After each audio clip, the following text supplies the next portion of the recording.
In the early autumn of 1921, four schoolboys from the nearby township of Grayson wandered into the ruins of St. Lamenta, a long-abandoned orphanage church buried in the wheat-blown silence of rural Kansas. They had come looking for ghost stories, mischief, maybe the thrill of trespassing on old ground that adults refused to speak about. The chapel stood crooked, sun-bleached and hollowed by time. Its stained glass windows shattered long ago, the pews buckled beneath mold and mice. It smelt of dry wood and rotted hymnals. One of the boys, trailing behind the others, jumped down onto the warped pulpit platform and felt it give beneath him with a sickening crack. When they pulled the boards loose, expecting mildew or perhaps a hidden crawl space, they found neither. Instead, the dust opened around something that stopped them cold. A tiny, twisted figure curled in on itself, flesh like paper, skin shrunken tightly over bones. The boy's limbs were bound with iron cuffs nailed into the floor beams, his wrists turned unnaturally outward as if he had once tried to pull free but had forgotten how to move. More shocking still was the small, darkened wooden cross that had been driven into the center of his chest. Not hung, not draped, but nailed directly through the sternum. He wore no clothes, only remnants of linen stuck to his shoulders like parchment. His eyes were open. At first, the local sheriff believed it to be a historical grave, perhaps some forgotten Civil War relic or a preserved cadaver from a bygone medical practice, but no burial markings were found in the surrounding floorboards. No coffin, no earth disturbed beneath. The space around the body was dry and exposed, like the boy had been placed there. Not laid to rest, but put on display. Forensics teams, using tools far cruder than today's standards, noted the position of the nails and how cleanly the cross had been inserted. No signs of animal scavenging, no natural mummification process typical for the Midwest.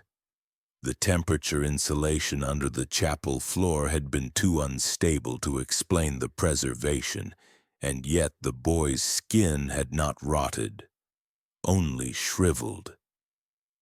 When one of the men touched the cross, it broke off with a snap, revealing a second, smaller shard beneath, also embedded in the bone. It had been layered, driven twice. Someone had ensured it would never be removed easily. News of the discovery barely reached beyond Grayson. The town had learnt long ago to keep its sins local. The St. Lamenta property had changed hands 3 times in 40 years, but none had dared to rebuild on it. Each attempt was marked by inexplicable collapse, bankruptcy, or fire. The building itself had remained standing, only just, like something tolerated but not welcomed by the land around it. No one could find records of the boy, and the church's original baptismal and school ledgers were reportedly lost in a fire decades earlier. Still, one archivist noted that the floorboard space beneath the pulpit had once been referred to as the witness chamber in an old architectural sketch, though no one could say what that meant. The word wasn't used in traditional church plans. When asked if the boy might have been part of a religious punishment, one retired priest hesitated before quietly suggesting that in certain extreme sects, silence was considered more holy than confession. But even he looked disturbed. What unsettled everyone most was that the boy did not seem buried. He seemed hidden, deliberately, positioned in a way that implied someone expected him to be found, but not too soon, like a message sealed behind time, one that was meant to fester, not rest. A small indentation in the floor nearby suggested something had once been placed beside him, a book perhaps, or a vessel. But it was gone now. All that remained was the body, the cuffs, and that twice-driven cross. The investigators marked the death as historically unresolved, and the remains were quietly transported to a university archive in Missouri. No ceremony, no gravestone, only a file marked with 3 words: male, unknown, and unbaptized. But deep within the walls of Grayson, in rooms where the wallpaper peeled and the floorboards still groaned with the weight of memory, the older generation remembered the whispers. Not about the child specifically, but about the priest who had built St. Lamenta brick by brick, who spoke often of unclean spirits hiding in human skin, and who taught that salvation could only be carved into those who refused to cry out. The name hadn't been said aloud in decades, but now it would begin again. Because beneath that cross, buried in silence and flesh, lay the first clue to something much older and much darker than anyone wanted to believe. And to understand it, one would have to go back, not to the day the boy was found, but to the winter of 1877, when St. Lamenta first opened its doors to children who had no homes, and unknowingly into the hands of a man who believed he could brand God into bone.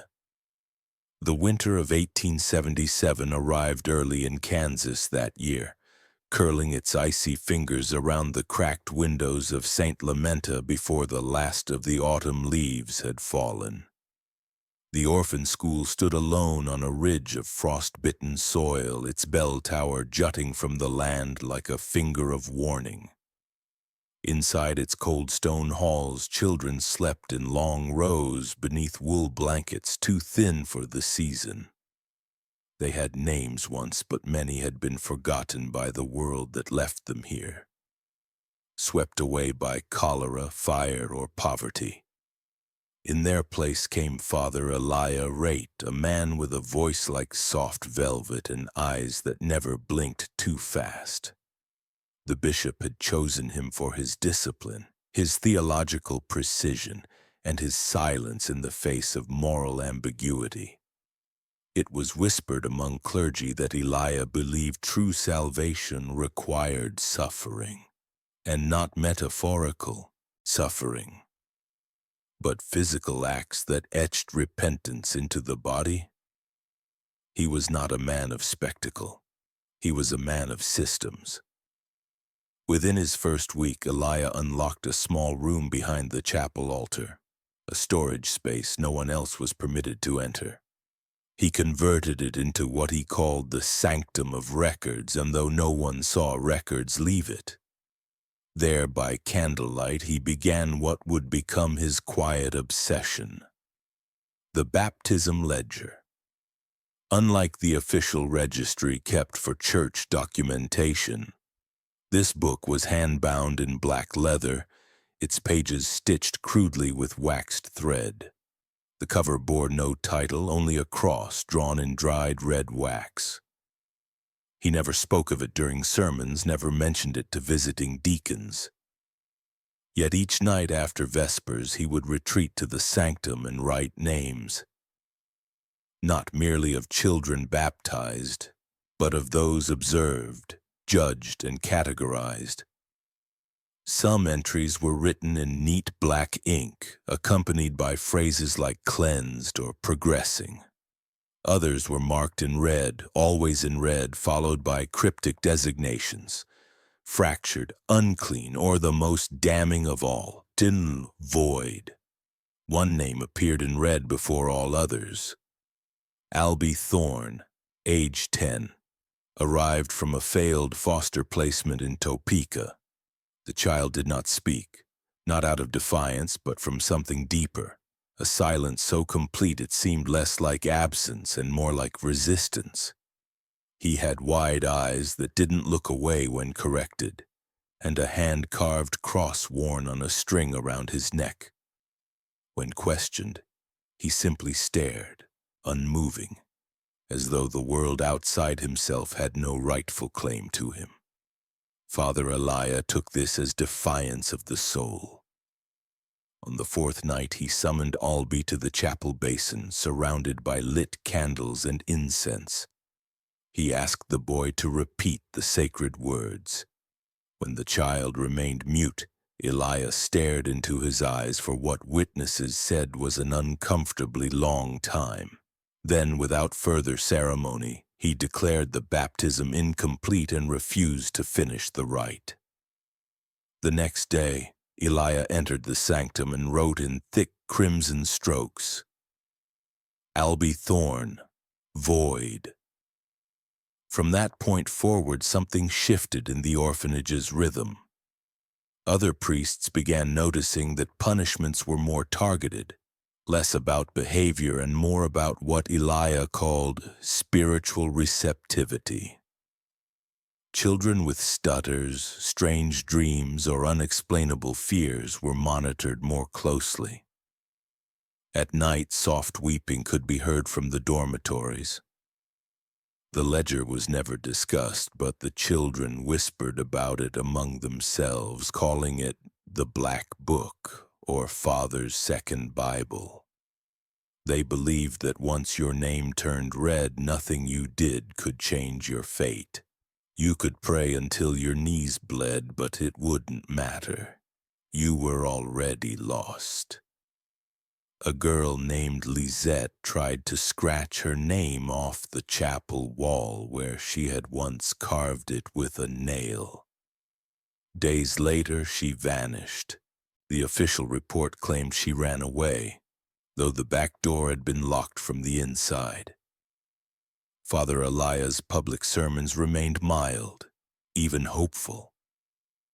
He spoke of heaven's gates and the promise of purity, but his eyes always found the children he had marked.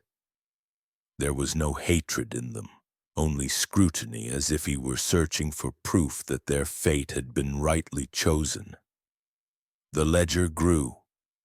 Dozens of names, some crossed, some circled, some accompanied by phrases in Latin no one else could translate. The book became a quiet map of control where salvation was no longer a matter of faith but of compliance, anatomy, and unspoken worth. Those marked void were not punished for what they did. They were punished for what they were. Unseen criteria measured by a man who believed God had gifted him with the vision to separate the wheat from the chaff, the voice of the divine from the silence of the damned. As snow piled against the chapel windows, Father Elijah sat beneath the flickering oil lamp, turning the pages of his ledger slowly, methodically. He did not smile, he did not tremble, he simply wrote.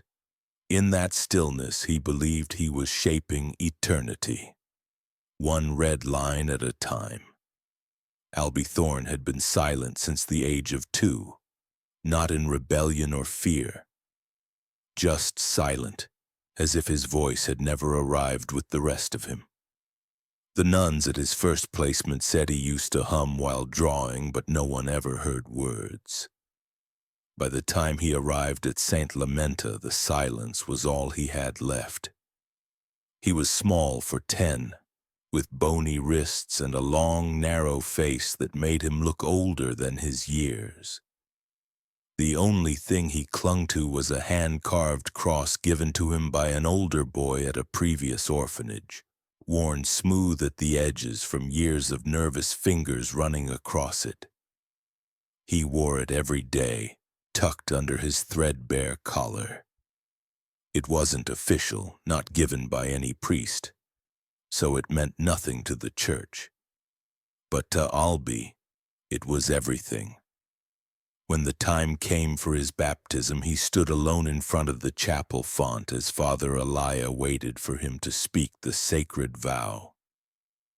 The boy's mouth opened, but nothing came.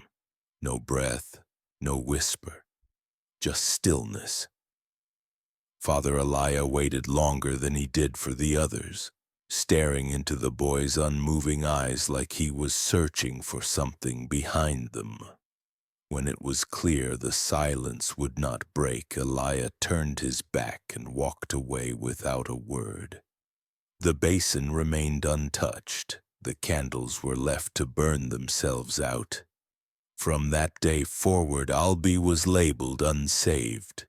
The punishments began in ways small enough to ignore.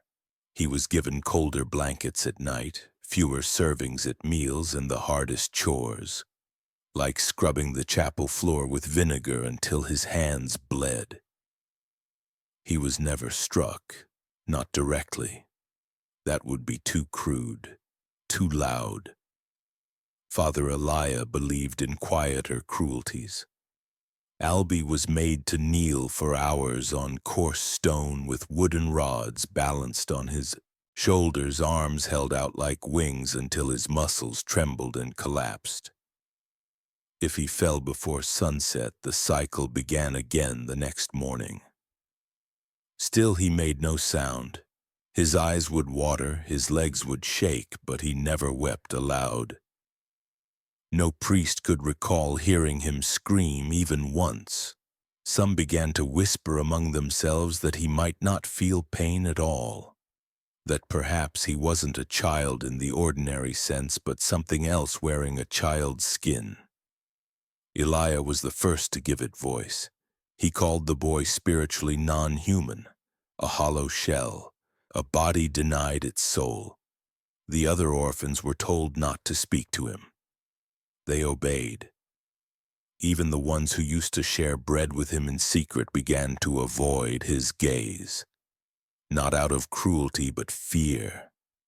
Children understood instinctively what adults tried to ignore, that once a person was named unworthy, being near them could make you next. Albi never lashed out. He moved slowly and respectfully and kept his head down. But something strange began to show in him. Not rebellion, not despair, but a strange kind of calm. A stillness that made others uncomfortable. He wasn't waiting to be saved. He was waiting to be forgotten. And in Father Elia's world, that made him dangerous.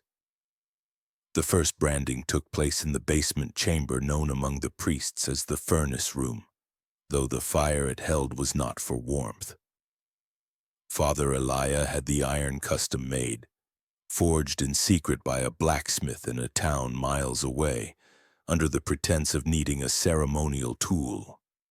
The iron's tip was shaped into a sharp Latin I, standing for infernus, though no one was told that. He kept it wrapped in cloth, hidden in a locked drawer beside his ledger, removing it only on nights when the chapel bell was not rung. To him, Albi's silence was no longer just disobedience. It was a threat to the order, a void that needed to be filled. If the boy could not confess his sins aloud, then the sins had to be drawn out through other means. Elia believed that pain could translate silence into truth, that the body could be made to confess what the tongue refused. The branding was not punishment. It was a sacrament. Albi was brought down alone the first time, wrists tied gently, almost tenderly, with cloth strips soaked in lavender water, as though the priest still wished to pretend this was a holy rite. He was laid face down on a stone table, and his shirt was removed with slow, deliberate movements. No struggle, no words. Just the still breath of a boy who had learnt long ago that resistance was meaningless. When the iron was pulled from the hearth, glowing red like the edge of a sunset, Elia whispered scripture not written in any official text, verses of his own invention, sanctifying the flesh as a tablet for truth. Then the iron met the skin. The first brand was placed at the base of Albi's neck, straight and deep. He did not cry out. His body twitched only once. The scent of burnt flesh filled the stone walls, and for a long moment the priest simply watched the mark blister. He saw no boy beneath him, only a vessel being emptied of what did not belong. In the following weeks, the experiment became a ritual. Each unspoken sin Elijah imagined, pride, impurity, defiance, was assigned a brand. The eye was rotated, inverted, and overlapped, sometimes burnt shallowly, sometimes deep. The back became a coded map of punishment, a message only Elijah believed he could read. One night he brought 4 other boys to watch. They stood barefoot in the cold, forced to hold candles as the branding took place. One fainted after the second strike. Another vomited into his hands and was slapped for disrespecting the sanctity of the moment. The others wept silently, knowing that silence did not protect them. Elijah turned to them after it was done and told them that this was what happened when a soul closed its ears to God. Albie, even after all of it, never screamed. His breath came in short, sharp bursts, but his face remained still. He walked the next morning with slow steps and a bleeding shirt, his carved cross still swinging gently from his neck. To Father Elijah, this proved the theory. That silence could not resist pain forever, and in its surrender he believed he was glimpsing something divine, or something far worse. Beneath the east wing of St. Lamenta lay a door that no child had ever seen open, though they all knew it was there. It was hidden behind an old altar table, bolted tight with 3 rusted locks and sealed with a faded red ribbon that once held a blessing, long since withered to dust. The clergy called it the prayer room below, but no prayers were said there. It was a place reserved for those who, in Father Elijah's words, required something deeper than forgiveness. The priest spoke of it in whispers, not with fear, but with a strange reverence, as though it were not part of the building at all, but a passage to somewhere beneath the rules of man and heaven. Inside the room there was no cross on the wall, no candles, no psalms. Only a single iron chair bolted to the floor, its back high and arched like a throne, with thin straps fixed at the wrists and ankles. A mirror faced it, not decorative but stark and unforgiving, nailed crooked to the opposite wall. Beneath it chains lay coiled like waiting serpents, stained with age and use. The floor sloped slightly inward toward a central drain that no one ever cleaned. Albie was taken there for the first time the night after his 5th branding. 2 priests led him down the narrow staircase with oil lamps, saying nothing, not even to one another. The boy did not resist. He never did. His silence had become its own language by then. A stillness that made the others uneasy.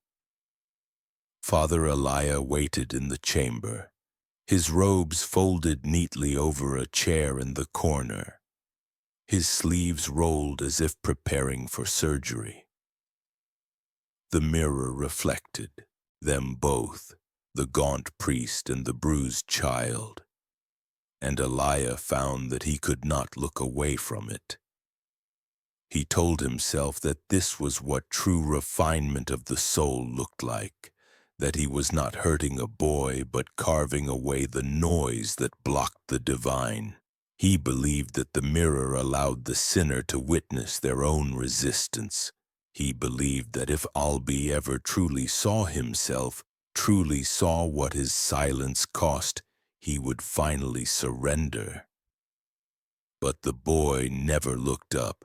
What happened in the prayer room was not written down, not even in Elijah's secret ledger.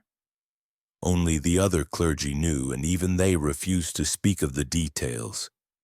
Each session lasted hours. When Albie was returned to his cot, his arms bore symmetrical marks, not bruises but raised welts, shaped like vines or roots, burnt into him with the sharp ends of the chains. His back bled through bandages that were never replaced. His lips were chapped, torn at the edges, though he'd spoken no words. He was made to kneel in the chapel the next morning as if nothing had occurred. The children watched from a distance. Some began to avoid even the shadow he cast. One girl crossed herself when he passed, whispering that he had no soul, only a body with something else trapped inside. By the third visit to the prayer room, the boys began calling him the Hollow. Not in cruelty, but in fear. They said he didn't bleed like them, didn't cry like them, and didn't belong to this world anymore. And maybe in some way they were right. Because the more Elijah tried to carve the silence out of him, the more complete that silence became. Not empty, but full of something waiting. Father Elijah's sermons changed tone by spring. They grew quieter and more controlled, speaking in hushed tones that made the children lean forward but never question. He said that God no longer thundered, he whispered, and that only the truly clean, the truly still, could hear him. He called this belief the whisper doctrine, and with it came a new system of separation. Children who stuttered, limped, twitched in their sleep, or refused to recite prayers perfectly were no longer simply labeled imperfect. They were reclassified as spiritually malformed. He spoke of an unseen kingdom, a narrow passage through heaven where angels walked without shoes, and only those who embraced pain without sound could enter unnoticed. To cry was to draw the eye of the fallen. To speak was to lose the right to be invisible to evil. Silence, he said, was the only shield. And for those who could not achieve it naturally, it could be taught. A new roster was created, one not filed with the church or discussed with visiting clergy. It was kept inside the sanctum behind the baptism ledger, where red ink marked those considered unfit for the upper dormitories. They were quietly moved into a wing no longer in use, where the heat didn't reach and the windows didn't open. The teachers called it the silent dorm, but the children called it the gate. The ones sent there were never the loudest or the cruelest. They were simply the ones who didn't fit the mold of Elijah's divine structure. Deaf boys, girls who rocked when frightened, and children who asked strange questions or failed to finish their hymns without hesitation. The youngest was 6. The oldest had been at the school since the age of 4 and never once misbehaved. He simply refused to look anyone in the eye. They vanished one by one, not suddenly, but like threads being pulled from cloth, slow and without ceremony. Their cots were stripped, their names scratched from the attendance board in the dining hall. No burials were held, no bags were packed. When asked, the priests would say only that they had been chosen. The other children learnt quickly not to ask. The silence was enforced not by fear of punishment, but by the knowledge that questions marked you as unclean. A boy who cried for his missing friend was taken the next day. A girl who whispered that she had heard footsteps near the cellar was gone by evening. The message was clear: be still, or be taken. And yet, Albie remained, despite his silence, despite his refusal to break, despite his back now being a canvas of scarred doctrine. Elijah never moved him to the silence dorm, never spoke of his removal. It was as if the boy had passed beyond even categorization, not saved, not damned, but something else entirely. a presence Elijah could not yet decipher. He watched Albie each morning from the altar steps, the way the boy knelt, unmoving, eyes open and fixed on nothing. He began to believe that perhaps Albie wasn't resisting God but was being taught by him directly. A rival voice, one that did not thunder, one that did not scream, one that whispered back. It began with a vision Father Elijah claimed came during prayer, not a dream, not madness, but a direct whisper from the divine. He said the mouth had become corrupted, that too many false tongues had poisoned the ritual of salvation. Words no longer meant truth. Confession, when spoken, was vulnerable to pride, and so he devised a final rite, a holy act that would silence all sin at its source, a crucifix not worn but embedded, nailed not to wood but to flesh. The chest, he said, was where the soul waited. The heart beat its rhythm, but the soul listened just beneath it. To mark that place was to seal it, to force salvation inward through the skin like holy fire. He called the ceremony the inscriptura, the inscription. It was never announced to the clergy, never written in the ledgers.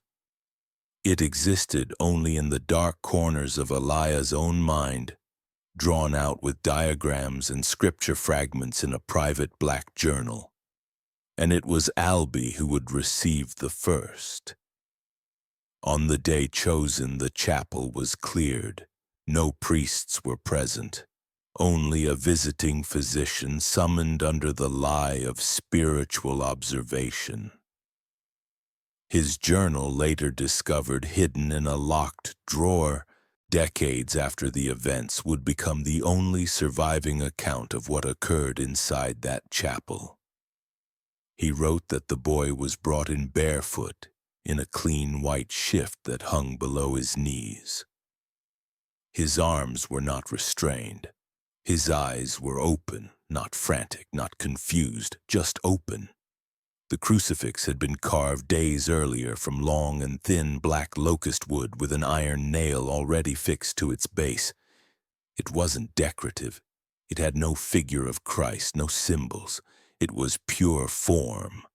Elijah had prepared the space meticulously, spreading salt in a circle around the altar steps and painting lines on the stone with what the physician believed was animal blood, though it smelt wrong.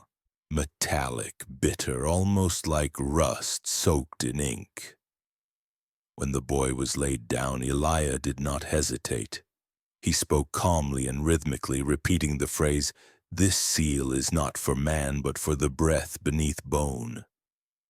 The nail was placed just above the sternum where the collarbones met. Then the hammer came down, once, twice, 3 times, until the cross lay flush against the boy's chest. The nail sunk deep into cartilage, past muscle, fixed into bone. The boy did not cry out. His mouth opened only slightly, but no sound emerged. Blood pooled along the lines of the wooden arms, soaking into the shift and spreading outward like branches on a tree. The physician wrote later that the boy never closed his eyes, that he blinked only once, that he did not shake, did not resist, that his body seemed not to fight what was happening but to receive it, as if he had already rehearsed it in some quiet part of himself. Elijah stood above him and pressed 2 fingers to the cross, whispering that the soul had been reached, that this was now a holy vessel, sealed against noise, sealed against corruption.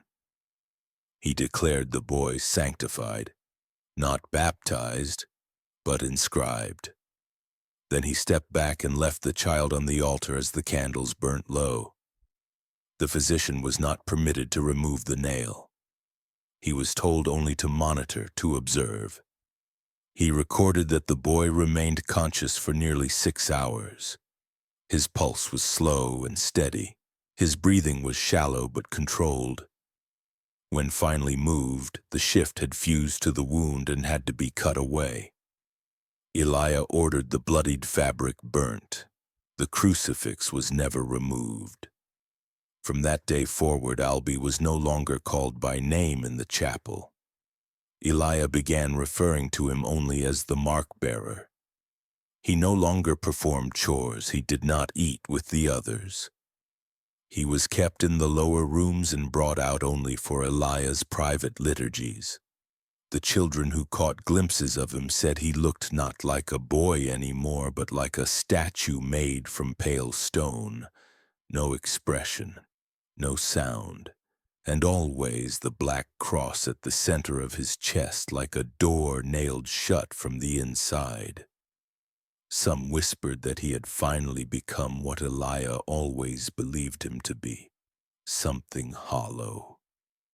Others weren't so sure because, behind those open eyes, something still watched.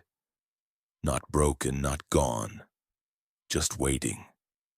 By the fall of 1878, the silence at Saint Lamenta had grown heavier than the wind that scraped through its windows. What began as discipline had become something unspoken, a rot behind the walls, a fear without language. But even silence can fracture. Among the older boys, those who had witnessed too much to remain untouched but were too quiet to be noticed, a pact was born. It wasn't planned in words because words could be overheard. It was built on looks, gestures, and scratches in wood. They called it the Dandelion Pact. Not aloud, not even among themselves. But they carved the flower's jagged outline into trees, into the underside of chapel pews, and into the stone ledge behind the dormitory chimney. The meaning was simple. I witnessed and survived. It wasn't hope. It wasn't even a rebellion. It was a record. Proof that something had been endured, something no one would believe if said aloud. The symbol itself came from a book long discarded in the rectory library, an old field guide to wild plants. One boy had read that dandelions could grow through stone if the cracks were wide enough, that their roots, once deep enough, could never be pulled clean. That stuck with them. They began marking dandelions beside initials like tiny gravestones for the living. Albie's was carved behind a support beam in the furnace corridor. A T plus Dan, barely visible unless you knew to look. His silence, his wounds, the cross embedded in his chest, all of it made him more than a symbol. To the others, he had become the first survivor, not the strongest, not the loudest, but the one who had passed through the fire and remained standing, watching, waiting. One boy, Ellis, barely 13, tried to run. He left behind a crude map traced on torn linen marked with trees that bore the pact's flower, hoping it might guide someone else out one day. He made it as far as the creek beyond the eastern fence before they found him. When he was dragged back, the priests didn't strike him, they took him below. For 2 days he wasn't seen. Then he returned, not to his cot, but to a locked room in the infirmary wing. His mouth was packed with cloth, his hands bound. When the cloth was removed, it became clear what had been done. His tongue was gone, cleanly severed, burnt at the root. The priest assigned to his care said nothing, but the hallway outside his door smelt faintly of vinegar and hot metal. Ellis didn't speak again and couldn't even weep the same way. But weeks later, in a crawl space behind the sanctuary wall, someone found a carving, a dandelion, and beneath it, shakily pressed into the wood, the same initials seen beside Albie's, EH plus DAN. The symbol began to spread. Even the youngest children, those too scared to know why, began scratching dandelions onto windowsills and under their cots. Elijah never addressed it, never asked. Perhaps he thought it harmless. Perhaps he thought it proof of purity. Pain embraced without speech. but to the children it was more than survival. It was a memory preserved. In a place where words were forbidden and cries were buried, the dandelion was the only thing still speaking. Quietly, permanently, like roots growing in the cracks of stone. The winter of 1879 struck St. Lamenta harder than any before it. Snow came early and did not melt, pressing down on the chapel roof like a warning. The frost cracked the bell tower stone and wind howled through the dormitory halls as if something inside the building wanted out. By January, the wells froze and the food supplies thinned. Several children fell ill, their coughs echoing through the stone walls at night. But the most disturbing sound wasn't the coughing. It was the other noise, the one no one could explain. It came from beneath the chapel just before dawn, muffled and raw. A low, choking scream that rose like steam from the floorboards and vanished before the sun crested the ridge. At first, the villagers blamed fever dreams or wild dogs caught in the cold. But by the third week, too many had heard it. Even the ones who didn't believe in ghosts began walking faster when passing the chapel walls. Among the sisters assigned to St. Lamenta, only one had dared to question the priest. Sister Catherine, young and quiet, had noticed patterns the others refused to acknowledge. Children disappearing with no notice, ledgers with names scratched out and pages torn, smells rising from the furnace room that didn't match any burning wood she'd ever known. She began to write things down. Not in the convent journal, that was monitored, but in the margins of her psalm book, in shorthand no one else understood. She wrote about the boy with the crucifix scar, about the silent dorm, about a set of keys she once saw Elia carry that did not match any known doors. Her last entry was dated February 9th. It ended mid-sentence. The next morning her bed was empty. Her rosary lay broken on the chapel floor. Elia claimed she had been transferred to a sanatorium for female affliction. No carriage had come. No letter arrived. Weeks passed in a state of thin, humming dread. The snow never stopped, and the air inside St. Lamenta grew thick with the scent of something scorched and bitter. Then one morning in March, just after the first thaw, the baptismal font in the chapel was found filled not with water but with ash. Fine and gray with darker flecks like crumbled bone. The font's stone edges were blackened as if fire had licked up from within. No one had seen Elia enter the chapel that night. No candles had been lit, and yet the ash sat still, perfectly centered as if placed there with care. When a junior priest asked what had happened, Elia looked at him calmly and said, "The impure must burn before rebirth." No explanation followed. Rumors flooded through the village, like thaw water. Parents who had once considered sending their orphans to St. Lamenta stopped returning the priest's letters. Several shopkeepers refused to sell to the clergy. At the bakery, an old woman crossed herself when she saw a nun's habit. Yet none of the townspeople approached the gates. None asked for answers directly. The church still stood, and Elia still preached, and the children still sang hymns. Quieter now, slower, like they feared the sound of their own voices. Inside, the baptismal font was drained and scrubbed, but the black scorch marks never faded. They clung to the stone like a shadow that wouldn't lift. One boy, tasked with cleaning the chapel floor, found something buried beneath the ash before it was swept away. A silver pin bent at the tip, shaped like a flower, the kind worn only by nuns of St. Lamenta. He didn't speak of it. He simply pocketed it and scratched a small dandelion into the pew with the edge of his fingernail. That mark, unlike the ash, never faded. Outside, the thaw continued.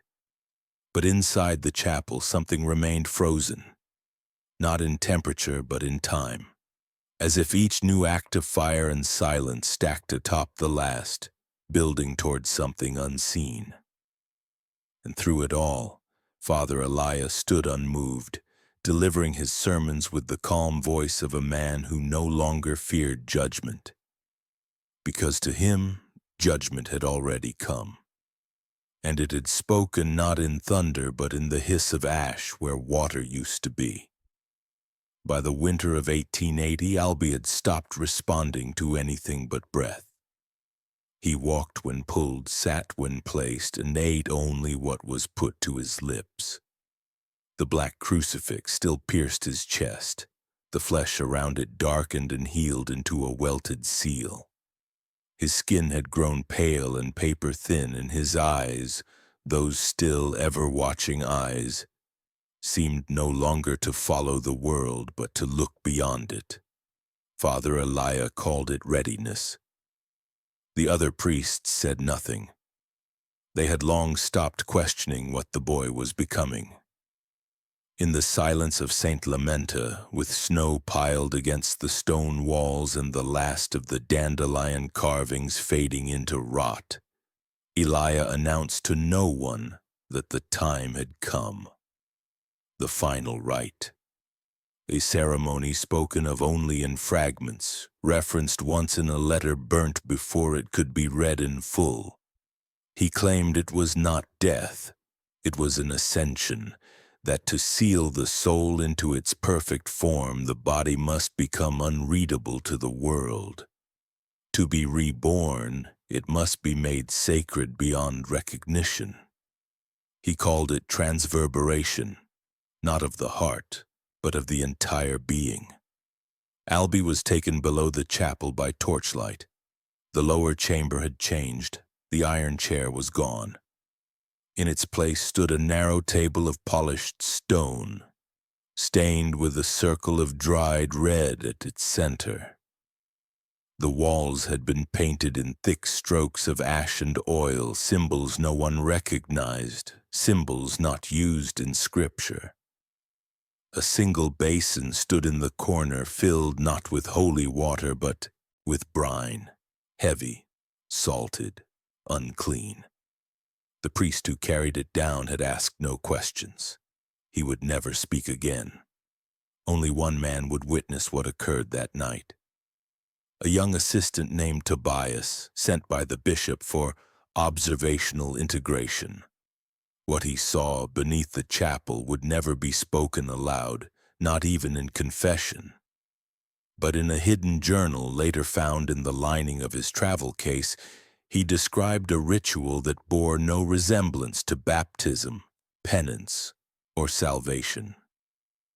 He wrote that Albie was stripped of his shift and blindfolded. Those nails were driven not through wood but into his limbs, small, sharp, angled in, pinning muscle to bone like specimens preserved for study. That Father Elia sang, but not in any language known to the church. The melody was a hymn sung backwards, its cadences twisted, its message inverted. He repeated lines like a curse, his voice steady, unshaken. Tobias wrote that the air grew colder with each word, though no window was open.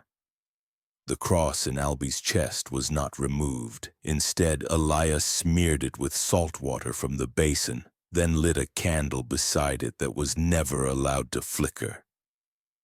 The boy never screamed, not once. Not even when the final act was done, when Elia whispered a phrase against the boy's ear and the breath that had been shallow simply stopped. Tobias fled before sunrise. He did not take his robes. He left through the snow without shoes.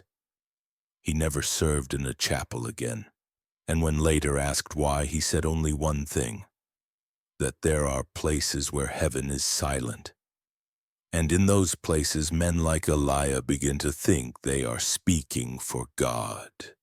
The fire came without warning on the first night of February 1881.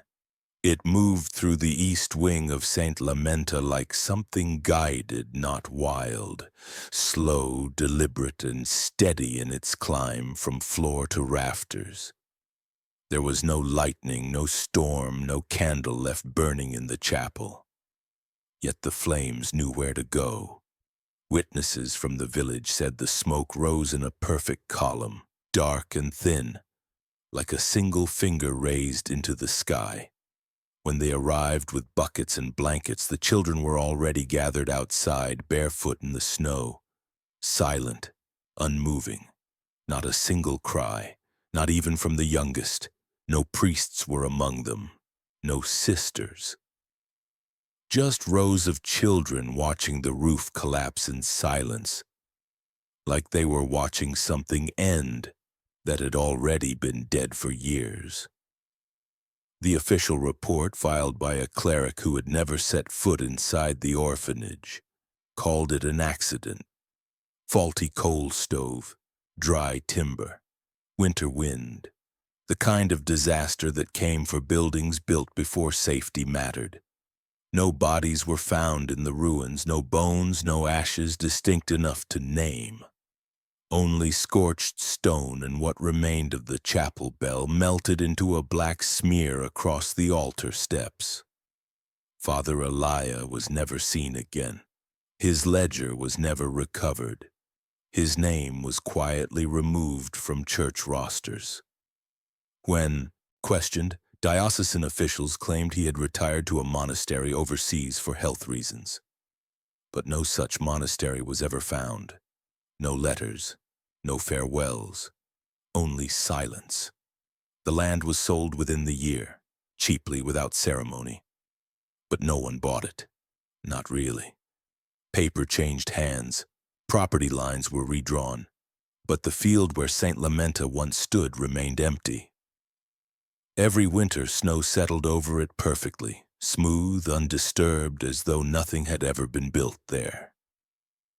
Children in town dared each other to walk across it, but few did. Those who tried said the ground felt wrong, too soft in places, too hard in others, like there were things beneath the surface not ready to shift. Locals claimed that if you stood on the old foundation stones at dusk, you could hear something beneath your feet. Not voices, but sound, a low pulse, a breath, echoes with no source. No memorial was built, no gravestone. The church did not return. The children who had survived were scattered, renamed, and repurposed. Some went silent for the rest of their lives. Others grew louder than necessary, drinking or breaking or preaching until their minds gave way. But none of them ever returned to the land, and none of them spoke the name St. Lamenta aloud. The word itself became a kind of curse, spoken only in warnings to disobedient children or in drunk mutterings by old men who had lived too close to the ridge. The land remained quiet, but the silence was not peace. It was weight, something waiting beneath the snow. And so the years passed, one after another, white winters, empty ground, and a name that faded not because it was forgotten, but because too many remembered. In the spring of 1921, after the schoolboys uncovered the mummified child beneath the collapsed pulpit of the long-abandoned St. Lamenta Chapel, the story spread beyond the hills of Grayson. First whispered among villagers, then printed in cautious lines in a regional newspaper. It finally reached the desks of state archivists and ecclesiastical historians who had once dismissed rumors of the orphanage as local folklore. What they found when they arrived was not a ruin reclaimed by time, but a burial site sealed in silence. The ground hadn't healed. It had been preserved. A research team was granted limited excavation rights not by the church, which remained silent, but by the township, which had quietly accepted that the land belonged to no one anymore. The archaeologists began with the area directly beneath the old chapel's foundation, where the pulpit had once stood like an altar to something unholy. What they unearthed were not graves, not in the traditional sense. Shallow pits packed with lime and layered with brick held the skeletal remains of small bodies curled in unnatural angles. Many were missing pieces, fingers, jaws, and ribs split in patterns that suggested intentional damage. Some wore the remnants of cloth stitched by hand. Others bore only the echo of rope burns. At least 5 of the bodies had wooden crosses still embedded in their chests. One had nails through its wrists. Several bore branded symbols unfamiliar to the researchers but later loosely traced to Latin inscriptions used in early Christian monastic punishment rituals, none of which were ever sanctioned for use on children. No death records were found, no grave markers, no burial rites. The local diocese denied knowledge of the site's details, citing the 1881 fire as the reason all documents had been lost. But inside a rusted metal box buried beneath a collapsed stone wall, one page survived. Faded red ink, 13 names, each followed by the word void. At the bottom of the page, a single name had been circled 3 times. A T. Albie Thorne. The ink was darker and more deliberate, as if pressed with greater weight. The page bore a corner of the same black wax seal described in earlier church documents connected to Elijah Rate. The same man now absent from every roster, every photograph, every clerical record. It was as though he had never existed, but the page remained, and so did the marks on the bones. The team was granted no further access.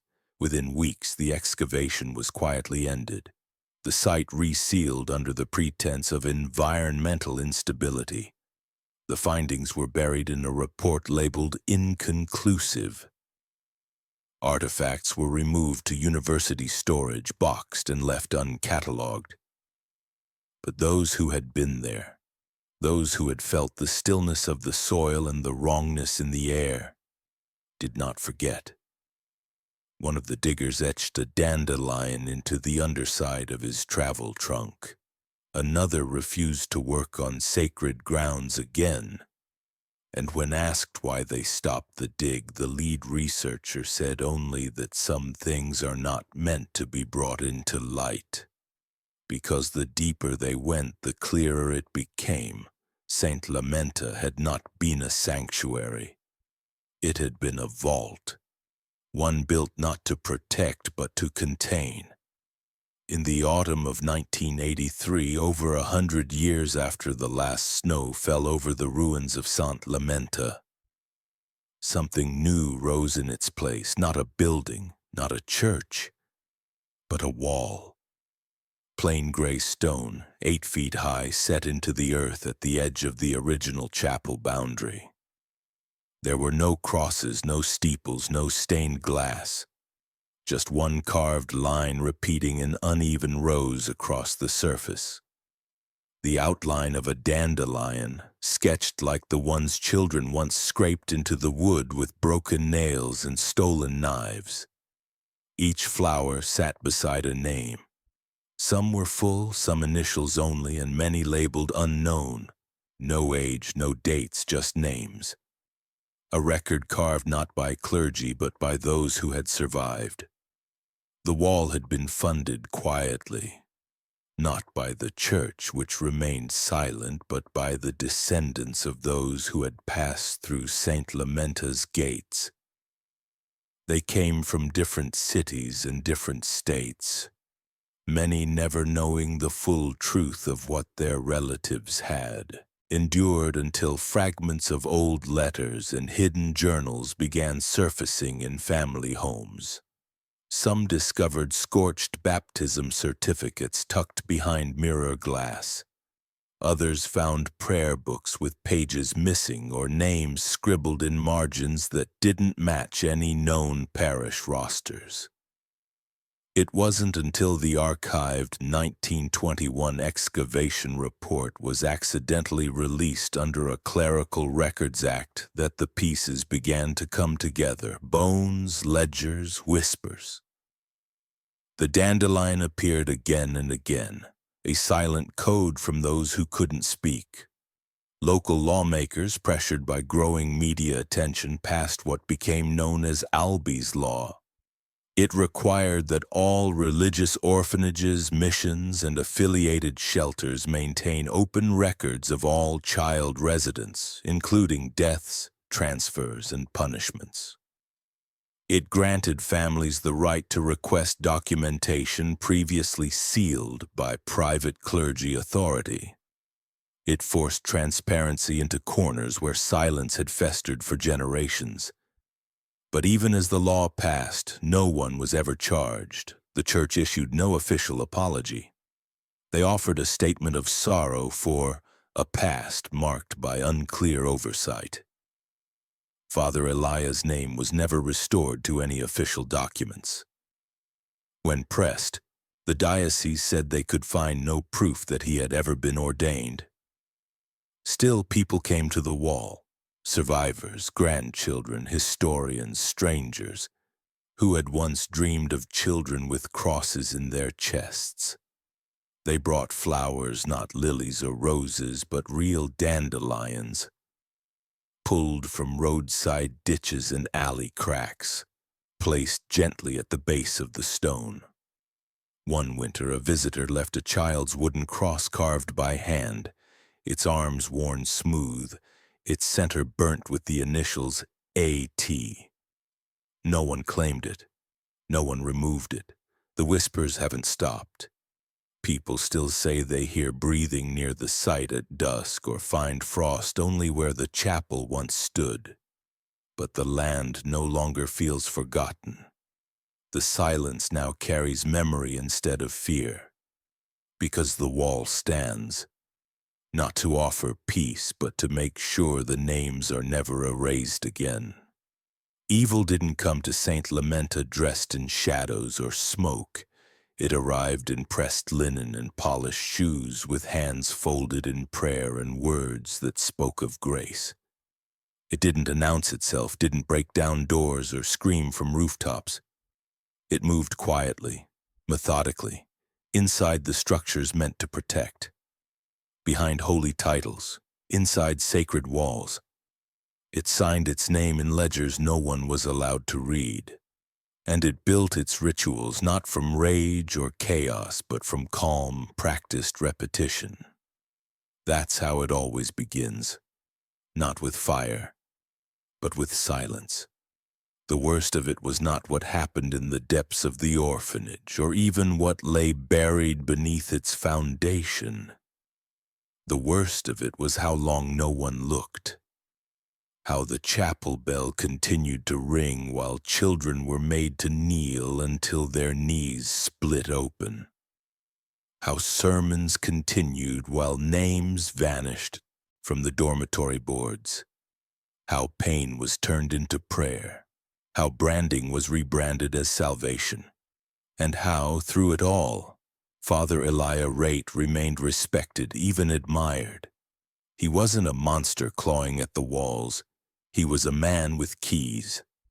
A man who was allowed to decide who was void and who was saved. That is the true horror. Not that one man believed he could carve God into children's bones, but that the world gave him the time and space to try. Because institutions protect themselves, they are built on trust, and trust, when blind, becomes a kind of weapon. It dulls the senses, it quiets the alarms, and so children disappear not in darkness but in daylight. Not in chains but in robes, not screaming but silent, because no one thinks to ask what's happening behind the walls we're told not to question. Albie Thorne never spoke a word, but his silence screamed through generations. His initials survived where his body did not. His pain etched into wood, into rumor, into law. The system that took him remains unpunished but not unremembered, and memory when shared becomes something stronger than testimony. It becomes a warning, it becomes refusal. The land where Saint Lamenta once stood lies quiet now but not empty. The ground holds too much to ever be clean, and the snow that falls each year still seems to settle a little heavier there, as if it too remembers what was done. A wall now stands carved with dandelions and names, but no wall can hold back what has already been allowed in. So the story ends not with justice, not with closure, but with a question. Quiet, simple, one meant not for the past, but for now. What do you think? Could this happen again?